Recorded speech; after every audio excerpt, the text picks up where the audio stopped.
तो रीट को लेकर दोस्तों बड़ी न्यूज़ आप देख सकते हैं। राजस्थान पत्रिका की न्यूज़ है। शिक्षा मंत्री मदन दिलावर ने बड़ी घोषणा की है। शिक्षा मंत्री मदन दिलावर ने रखा तृतीय श्रेणी शिक्षक भर्ती की एक ही परीक्षा कराने का प्रस्ताव। मंत्री के प्रस्ताव पर सरकार की मोहर से 10 लाख बेरोजगारों को मिलेगी राहत। तो यहाँ पर देखिए, रीट का पेपर लीक होने के बाद पिछली सरकार ने तृतीय श्रेणी शिक्षक भर्ती के लिए 2 परीक्षाओं का फार्मूला लागू किया था।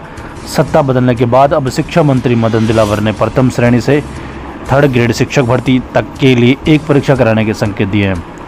शिक्षा मंत्री के इस प्रस्ताव पर मुहर लगी तो 10 लाख बीएड एवं बीएसटीसी डिग्रीधारियों तथा प्रथम द्वितीय तृतीय श्रेणी शिक्षक की तैयारी करने वाले अभ्यर्थियों को राहत मिलेगी। 2 परीक्षाओं से नौकरी में देगी देरी।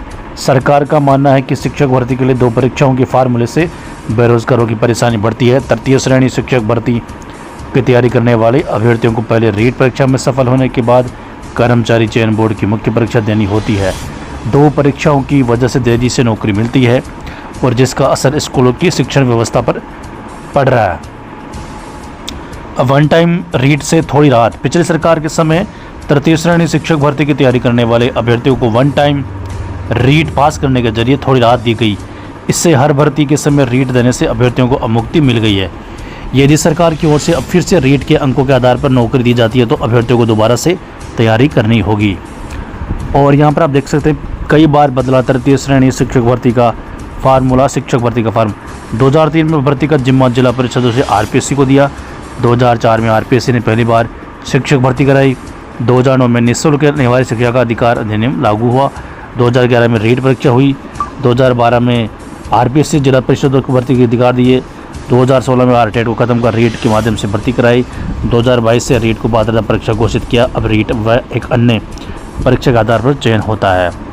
और यहाँ पर आप देखिए अंक निर्धारण में भी हुए बदलाव। 2012 में आरटेट की 20% अंक लिखित परीक्षा के अंकों में जोड़कर जिला स्तर पर मेरिट बनती है।